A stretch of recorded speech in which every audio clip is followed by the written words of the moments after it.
petite vidéo hommage à Jean-Marie Le Pen qui est exposée, il me semble, pour la dernière fois à Notre-Dame du Val-de-Grâce et qui donne la possibilité justement au public et à certaines personnalités, qu'elles soient politiques ou controversées, de rendre hommage pour la dernière fois à Jean-Marie Le Pen. Et je me dis que c'est plutôt pas mal de pouvoir réaliser ce genre de choses, tout simplement, puisque, comme elle le dira tout simplement, Christine Kelly, vu la situation actuelle avec ce qui s'est passé à la place de la République, Marine Le Pen aurait pu décider de faire les choses autrement.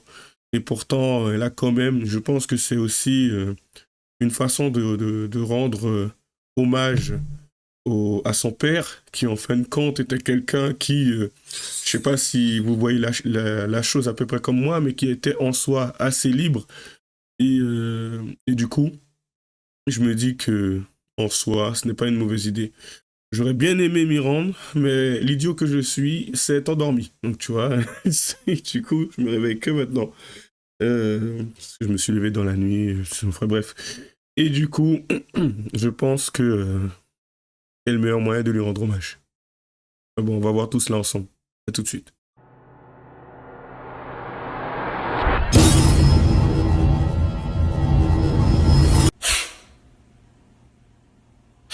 On commence sans plus tarder, c'est parti. Du coup, Christine Kelly revient sur la cérémonie. Désolé pour ma voix, je suis en train de la retrouver. Oui, j'étais malade. Donc voilà.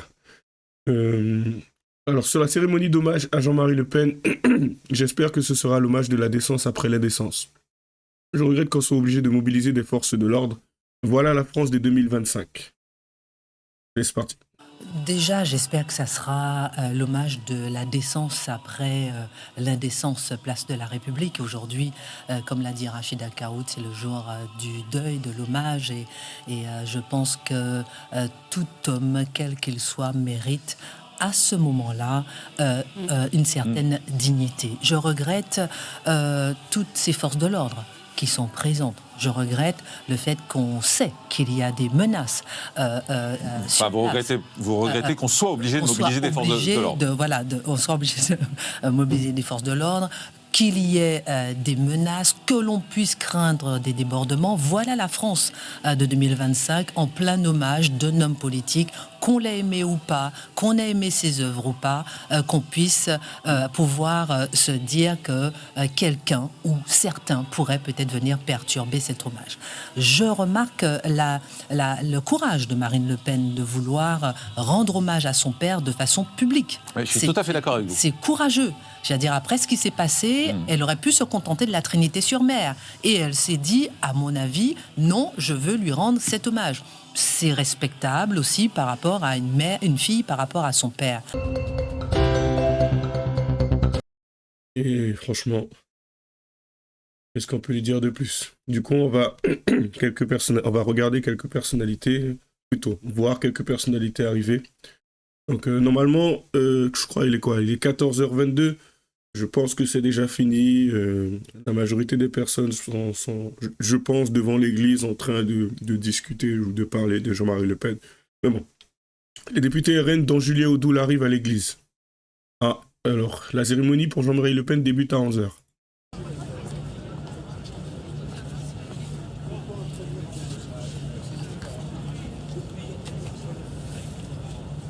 Donc voilà, Julien Audoul. Vous avez ici Éric Zemmour, Nicolas B qui viennent d'arriver à la cérémonie. Qui étaient arrivés à la cérémonie.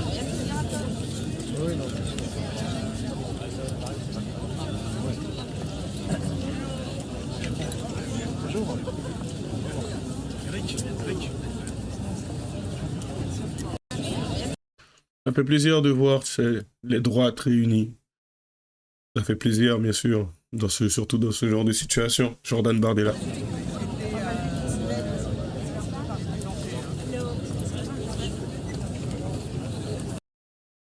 Voilà, le fameux Philippe de Villiers. Philippe de Villiers.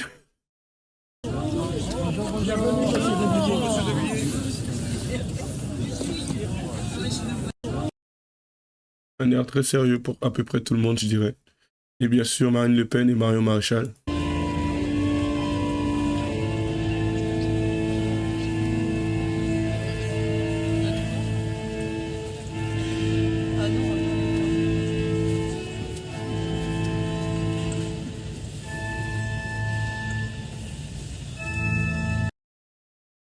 Et bien sûr, le fameux qu'on l'aime ou qu'on l'aime pas, Dieudonné. Ah, c'est un sacré dévot. Et je pense il vous a réservé des surprises que vous allez encore apprendre dans les jours qui viennent. Marine Le Pen. Marine Le Pen, je la connais pas. Mais ce qui est bien, c'est que voilà, il y a un respect, je pense, mutuel, mais elle fait son truc. Ce qui est intéressant, c'est que vous voyez bien que je ne fais pas partie de ce mouvement, le Rassemblement National. J'ai jamais eu l'intention d'en faire partie et je suis là essentiellement pour son père. Pourquoi c'est important de venir pour vous? Jean-Marie est le parrain de ma fille. Et Jean-Marie, on a fait des bonnes bouffes ensemble, on a bien rigolé. Et il nous a... peut-être que c'est passé inaperçu pour beaucoup, mais son discours sur les béquets, sur le système béquet, est le fruit de nombreuses discussions qu'on a eues ensemble. Et c'est le seul personnage politique français, blanc, à avoir dénoncé ce système esclavagiste qui est encore en place aux Antilles. Je suis venu, moi, pour soutenir, évidemment, cet homme courageux, ce Français courageux. Alors, pour ce qui est justement de la situation, enfin, les béquets en question, je me suis dit, tiens, ça serait intéressant de revenir sur le petit passage. Rappel au peuple noir des Antilles. Ah bon? Ah, il est... Ok. Mon peuple. Ah, ok, les Guadeloupéens. Jean-Marie Le Pen est le seul à avoir dénoncé le système béquet. Les béquets ont financé tous les partis, sans exception, sauf le sien, sauf celui de Jean-Marie Le Pen. Les vrais fachos et les vrais racistes, ce sont les béquets et leurs marionnettes politiques. Franc-maçon.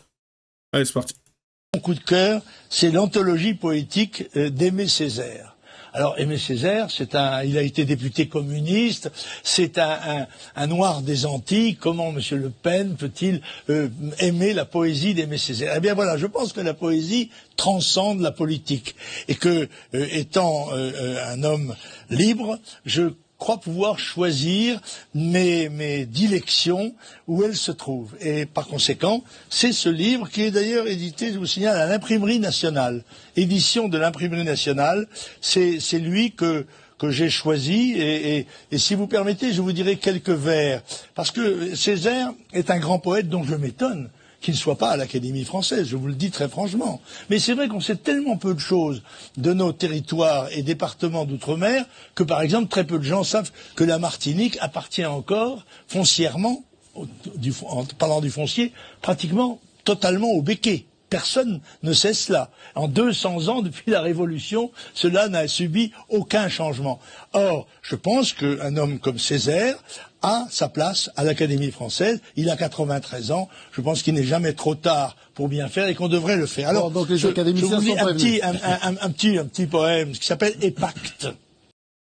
Juste avant qu'il lance le poème, c'est d'ailleurs une des grandes raisons pour lesquelles il y a eu ce qui s'est passé en Martinique, hein, que ce soit les grèves, la casse, quelque chose que je déplore d'ailleurs, c'est vraiment lié au fait que la vie chère, il y a un lien direct justement avec ces fameux béquets.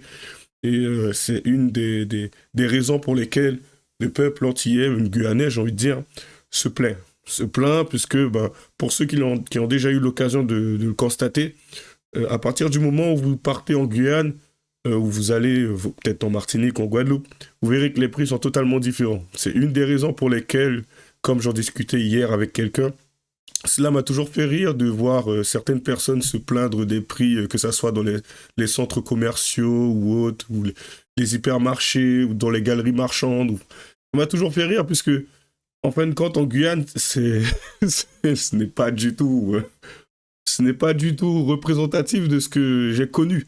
Donc voilà, du coup, lorsque j'arrive ici et que je constate que les prix sont tels qu'ils sont, pour moi, c'est ultra attractif, c'est ultra intéressant, et je me fais des courses à foison, là où certaines personnes qui ont grandi, vécu ici, ont toujours connu cela, ou voire même ont vu l'évolution, ou plutôt, si on peut parler d'évolution, je dirais plutôt dégradation des prix. Ça s'est dégradé à tel point que les prix de différents articles ou autres ne font que flamber. Enfin, allez, on poursuit. La colline d'un geste mou saupoudrait les confins des mangroves amères. Aussitôt l'enlisement. Je l'entendais claquer du bec et reposer plus silencieusement dans les scandales de ses mandibules. Une complicité installait sa bave dans un remords de sangsues et de racines. On a tôt faire de médire des dragons. De temps en temps, l'un d'eux sort de la gadoue, secouant ses ailes, arrosant les entours, et le temps de disperser barques et ourques se retire au large dans un songe de mousson. Si de moi-même insu je marche, suffocant d'enfance, qu'il soit clair pour tous que, calculant les épactes, j'ai toujours refusé le pacte de ce calendrier lagunaire. Je vais pas vous mentir, il va falloir que je le relise moi-même, ce poème, parce que là, ça me dépasse un peu. Donc, prière à la Sainte Jeanne d'Arc pendant l'hommage à Jean-Marie Le Pen. À genoux, ton peuple te prie. Fais qu'il reste fidèle à tous ses grands amours. Soldat de Jésus-Christ, serviteur de Marie, catholique et français toujours. Tu fis graver sur ta bannière le nom béni du Dieu Sauveur. À genoux, ton peuple te prie. Je vais vous mentir, moi, de ce que je peux constater là tout de suite, ce que je vois est beau. Donc du coup, on terminera avec Marion Maréchal. Je pense qu'il y a dû y avoir d'autres discours, mais bon, c'est celui que j'ai trouvé. Je l'ai trouvé pas mal. Et on va l'écouter ensemble. Donc pour moi, ça sera la deuxième fois du coup. Allez, cher Jean-Marie, pour ton dernier voyage, bon vent et bonne mer. C'est parti.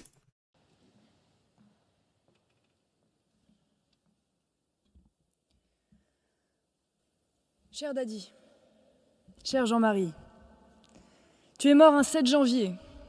Tu es mort comme tu as vécu, sans plainte, sans lamentation, fier, digne, drapé dans nos couleurs nationales que tu chérissais tant, entre ton t-shirt bleu, ton drap blanc et ta couverture rouge, comme un clin d'œil de la Providence. Je ne te l'apprends pas, le 7 janvier est le jour de Noël, dans l'Église orthodoxe. Et si l'Église romaine n'a pas perpétué cette tradition, permets-moi quand même d'y voir le signe d'une vie qui s'achève dans ce qui l'a mue, l'espérance. Non, définitivement, tu ne laissais aucune place au désespoir, ce poids mort de l'histoire, aucun répit au fatalisme, aucune trêve au renoncement. Dans cette vie qui s'écoule comme le sable entre les doigts des enfants, tu ne trouvais de sens et de valeur qu'en une seule chose, le combat. Tu ne respectais l'adversaire que s'il était un battant.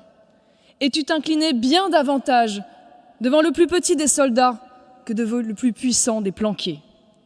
Une vie sans combat était pour toi une vie de mort-vivant, de tiède, d'indifférent, et tu haïssais les indifférents. Se battre, chacun, chaque jour et malgré tout, se battre pour ce qu'on aime, pour ce qui nous est cher, pour sa patrie, pour ce qui restera, pour l'esprit plus encore que pour la matière, pour l'honneur plus que pour la gloire, pour la mémoire plus que pour le confort. Voilà ce en quoi tu croyais. Voilà ce en quoi tu as enjoint les Français durant 60 longues années. Écoutez le souffle encore vivant de Jeanne d'Arc, nous disais-tu. Bataillez, et Dieu vous donnera la victoire. Dieu ne t'a pas donné la victoire, mais il t'a offert autre chose. Il t'a offert une destinée à partir de rien, depuis ton humble naissance bretonne et paysanne. Il t'a donné les tripes, il t'a donné l'intelligence et le cœur pour faire naître dans ton sillage des millions d'hommes debout, prêts à enrayer le déclin du courage. Et Daddy, regarde, tu as réussi. Ton armée des sans-voix et des sans-grades s'est levée sur ton mot d'ordre. Soyez fiers d'être français. De discours en discours, de plateau en plateau, ils ont fini par se souvenir qu'ils avaient quelque chose en eux et chez eux à aimer et à défendre. On n'arrête pas un peuple en marche, on n'arrête pas une idée vraie, on n'arrête pas un exemple juste. Cet exemple, il n'a eu de cesse d'inspirer tout au long de la vie et même encore aujourd'hui après ta mort, une foule immense de jeunes Français. Ils sont nombreux aujourd'hui, serrés dans cette église forcément trop petite pour l'homme que tu étais. Tu as toujours apprécié la compagnie de la jeunesse et tu lui as toujours laissé une place de choix dans ton mouvement. C'était là l'expression de ta générosité. Tu n'avais pas le savoir ou l'expérience égoïste. Tu étais trop conscient de la finitude de tout homme, tout comme de l'éternité de la lutte, pour ne pas avoir le souci de nourrir la flamme et de passer le flambeau dans l'obscurité. Comme un dernier enseignement, tes mots simples à une journaliste te demandant il y a quelques années de dresser le bilan de ton action. Tu as dit « J'ai fait ce que j'ai pu ». Quand viendra le crépuscule, puissions-nous, nous aussi, nous prévaloir de la conscience tranquille et ne pas rester muets devant la question fatidique de la parabole évangélique. Qu'as-tu fait de ton talent? Alors bien sûr, tu n'étais pas parfait, tu n'étais pas un saint, mais qui, ici, dehors ou parmi les résistants de salon, pourrait te jeter la première pierre? Ton esprit libre, ta mémoire phénoménale et ta tête dure de breton ne souffraient pas la moindre injonction ou intimidation. C'était ta force et c'était aussi ta faiblesse. Tu disposais en revanche d'une vertu admirable et peu commune, le pardon. Oui, tu savais pardonner. Tu aimais trop la vie, respirer son parfum, goûter ses fruits pour risquer de la gâter par l'aigreur de la rancune. Tu connaissais trop le cœur des hommes pour t'en laisser compter. Là où il y a de l'homme, il y a de l'hommerie, soufflais-tu désabusé devant les déceptions, les trahisons, les lâchetés et les abandons. Mais surtout, en pleine conscience de la situation, tu aspirais trop au rassemblement pour entretenir les vaines amertumes. « Paix mes brebis, paix mes agneaux » était l'une de ces phrases que tu dégainais comme une caresse devant les disputes et devant les conflits. « Pardonnez et vous serez pardonnés », rapporte saint Marc dans les évangiles. Nul doute que le magnanime que tu étais ait pu à son tour gagner son pardon. À choisir, je le sais, tu aurais préféré t'éteindre à 30 ans.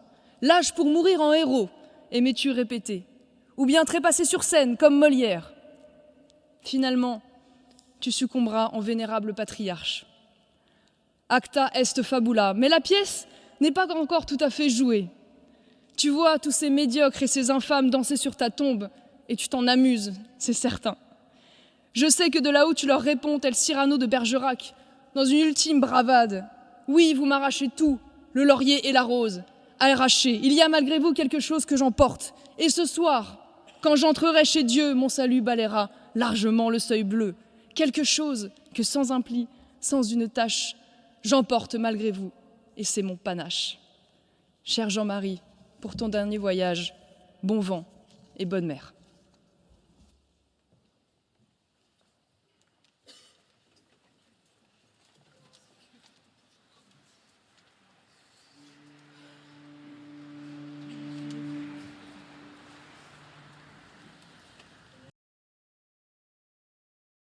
Oh purée, c'est beau. Pour le coup, je suis presque content et satisfait d'avoir un prénom breton que je ne donnerai pas, bien sûr. Parce que vous vous contenterez de Démis Autric. Et du coup, comme d'habitude, lâchez les j'aime pas, les commentaires, les liens seront dans la description. Bonne chance à nous. À la prochaine.